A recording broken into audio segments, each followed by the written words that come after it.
Welcome back, ladies and gentlemen, and thank you very much for your greatest support. I have to appreciate you guys for what you're doing, the work, the support, and all that. It's amazing, and thank you guys. Thank you. God bless you. Asanteni sana. As we get into this discussion, fellow Kenyans, just the other day, after Raila Odinga had helped Johnson Sakaja not to be impeached by the MCAs of Nairobi County. Something that has been the talk of the week. That why is it that every time people are planning something, are planning change, Raila comes and destroys it? You know, is known as Baba Fua. You know, yeye ndio anaosha, yeye ndio anakuja na mwosho mmoja, yeye ndiye anaosha mambo wakati ambapo watu wanataka mabadiliko.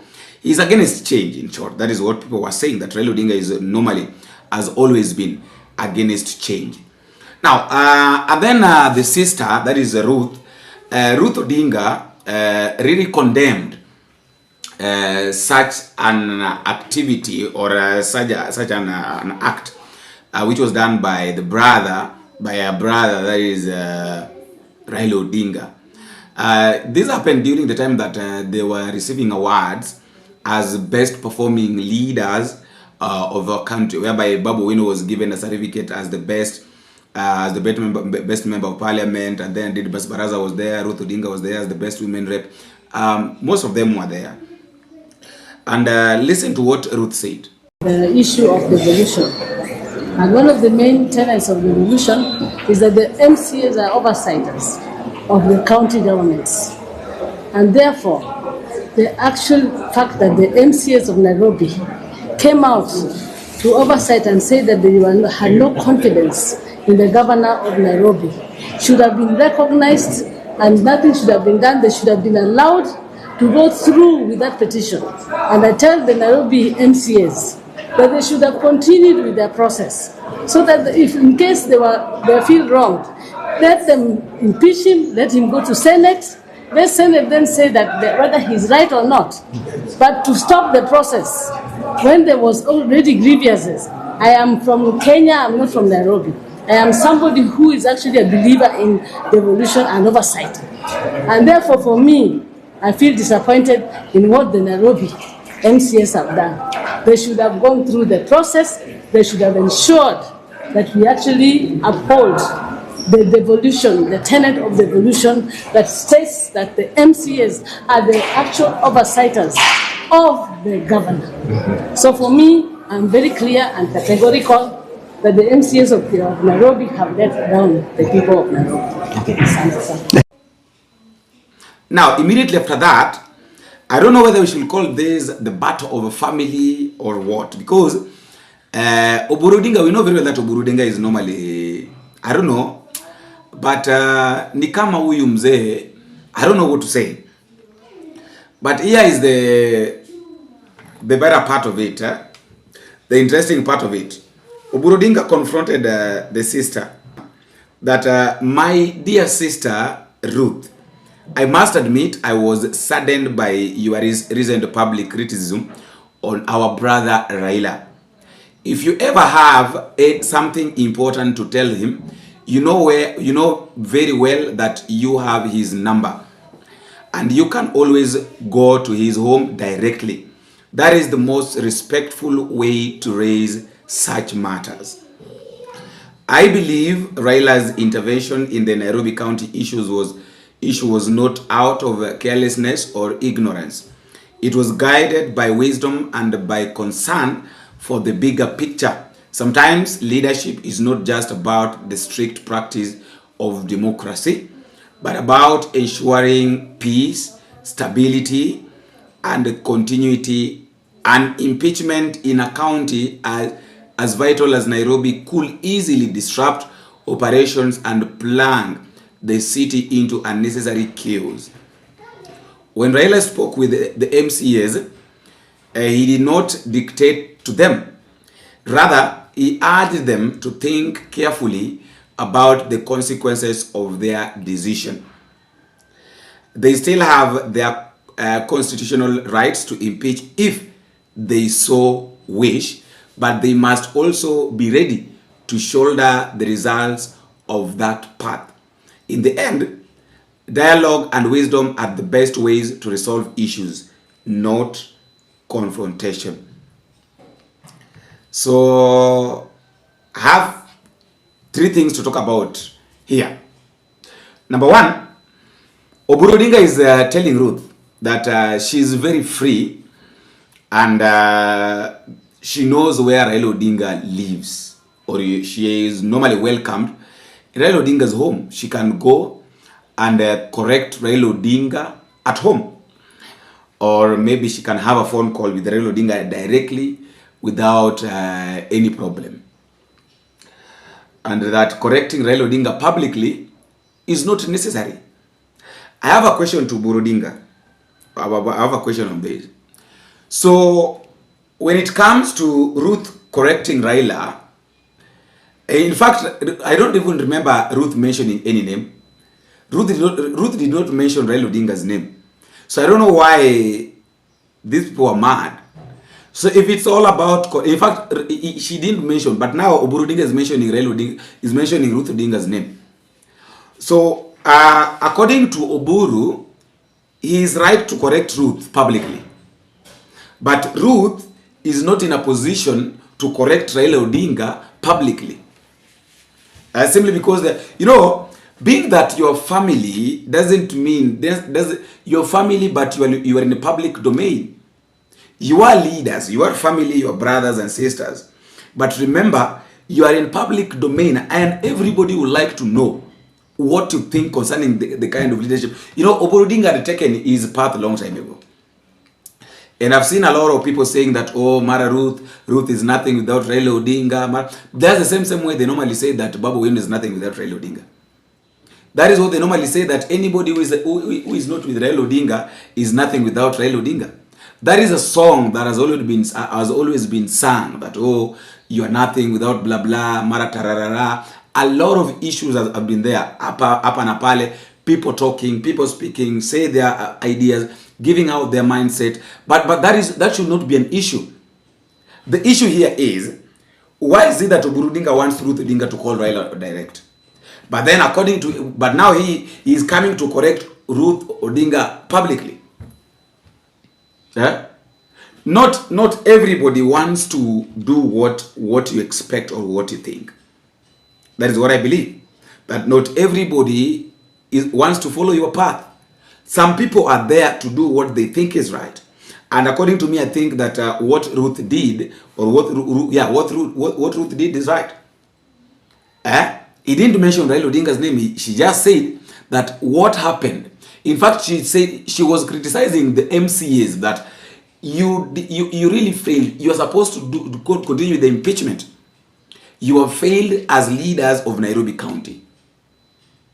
You are supposed to continue the impeachment if you felt that was the right thing to do. I don't see why Oburu Odinga will attack her sister. Okay, it's a family matter. We don't need to get into that. But then I also believed, I was also thinking something different. That this one is like, these guys want to, ni kama kuna njia, kuna kitu ambacho these guys are trying to take our minds from. Like, there's a distraction, there's a form of distraction from something. I don't know what it is, but we'll come to know this distraction ni ya nini, what is causing this distraction, ama ninja magani au watu wanapanga yenye hawataki sisi kama wananchi tujue. There must be something. This thing cannot happen, haiwezi kafanyika bure. That is what I believe. There must be something somewhere. There must be something. I don't know what it is, but eventually we'll come to know the kind of distraction. Story number 2, Rigathi Gachagua is telling us Kenyans, that is saying that Kenyans are pressurizing me to become president because I am a true believer in the teachings of Jesus Christ. Who remembers how William Ruto lured us into electing him? You remember when William Ruto literally cried in the pulpit?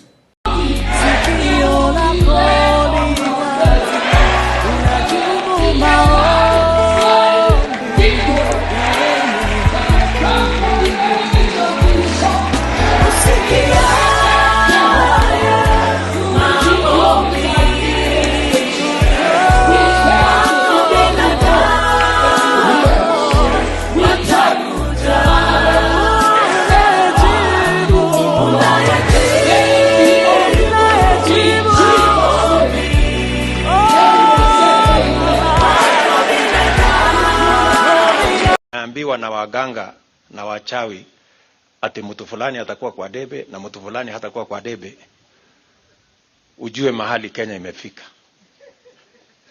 Lakini hata na wao tunaomba muwaombee, wajue ya kwamba Mathayo 6:35 watafute kwanza ufalme wa Mungu. Jamaa lilia kabisa kabisa, akatoka na machozi.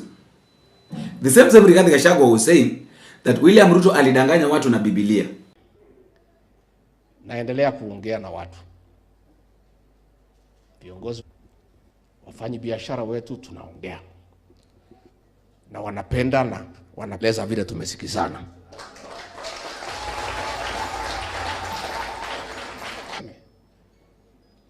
Rais wetu William Ruto, rafiki yangu, alifanya mzuri sana kuleta hii vita na mimi na watu ya mlima, kwa sababu tumemjua. Hapo beleni hatukuwa tunamjua vizuri, sasa tumemjua, sasa tumemuelewa. Sasa rais, tumekujua, tumekuelewa. Sasa tutazungumza na wewe vile uko. Sasa tukiwa tumekusoma, tumekuelewa, wewe ni mtu wa aina gani? Sasa mazungumzo yetu itakuwa ni ya maana, kwa sababu tuliongea na wewe bila kukuelewa vizuri. Ulikuwa na Biblia nini tukakuchukua vile. Sasa tumejua wewe nina. Sasa tukija kwa mazungumzo itakuwa ni mazungumzo ya heshima, kwa sababu tumekuelewa wewe ni nani. Na ni mzuri umetoa hii vita mapema, kwa sababu kama ungetoa baada ya second term ungetusumbua, si ndio? Umejitokeza mapema tukajua wewe ni mtu ya rangi gani. Turamanya nikanyo ni muthemba ki utonge tu kwaranĩria ni tukwaranĩria na ite to ni tukui na ni turakuona na muthiire na mukinyuke wale atiriri ona wainagari mugikuya akiuga atiriri mukungire projects za Rais Uhuru Kenyatta hakuna hata moja umemaliza. Barabara zimesimama, maji imesimama, stima imesimama. Wewe unasema unataka kujengea watu manyumba. Sasa hii manyumba kama hakuna barabara, watu watafika kwa hii manyumba wakipitia wapi? Sasa wewe uko na kibarua kubwa sana. Ukuje uongee na hii watu. Na usikasirike ukija. Kuja tu pole pole vile ulikuja na Biblia kanisani. Ore wao kama mwadhania kiatea. Hii hasira imetoka wapi? Na ulikuwa unakuja kanisani mzuri, nini unaleta milioni 2 tangu tukuchague, kwani ulisahau hii kanisa ziko?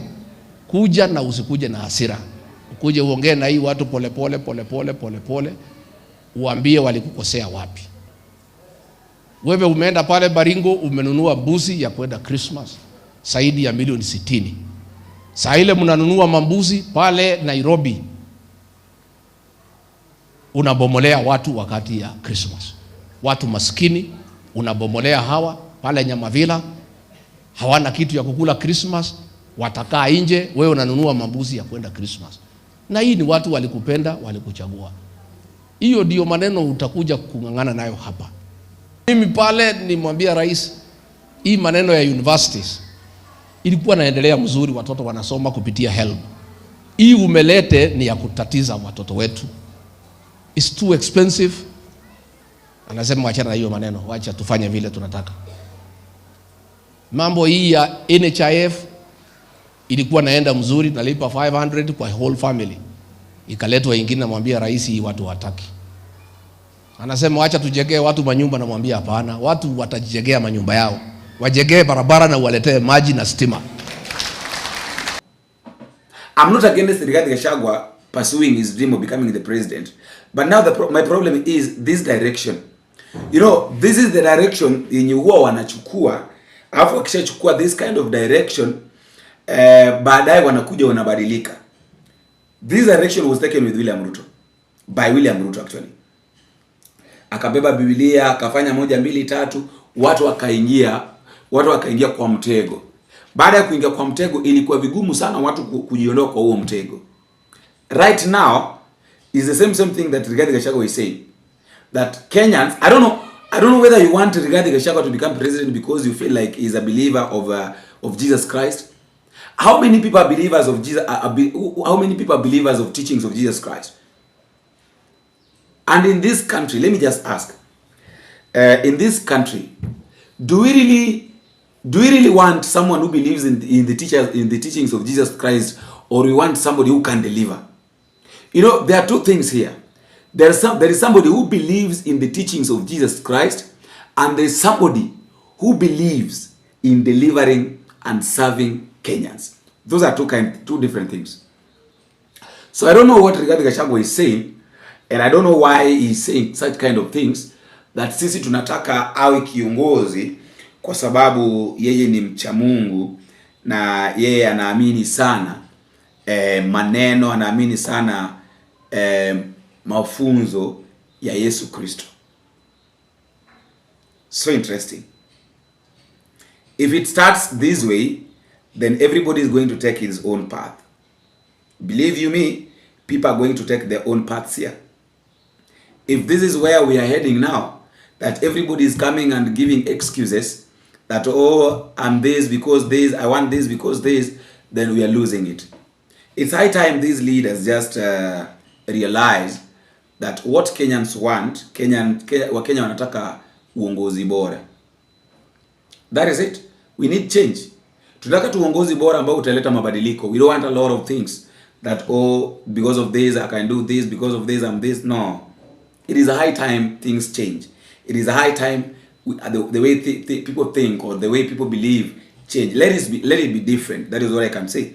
Let it be different from what we are seeing, or what they've started. This path that they've started taking is a bit tricky and a bit different, and most probably it's going to be a harm to majority of us, because wale watu ambao macho yao inafungwa na mambo na Ukristo, you know, kuna wale ambao, there are those people who would understand what Christianity is and what it entails and what is supposed to be done as far as Christianity is concerned.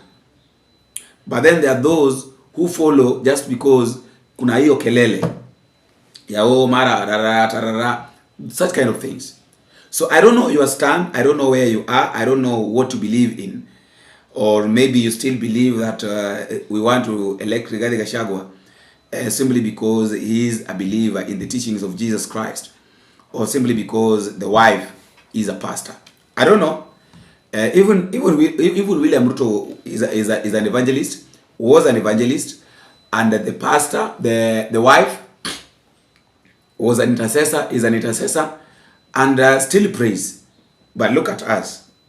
Look at where we are. That is why I'm saying that sometimes these things are just talks. Ni maneno tu, yanakuwaga tu maneno tu ya hapa na pale, ilhali mabadiliko yako kwetu sisi wenyewe. We are the people who are supposed to bring change, and we are the people who should decide what we want and the kind of the country, or the kind of leaders we want to lead us. After all, guys, that is just my thought, and that is all I have for now. Let me know what you think in the comment section. Don't forget to drop me a comment, tell me what you think and where you're watching this video from. Until we meet again, I have been your host, Bonfesa.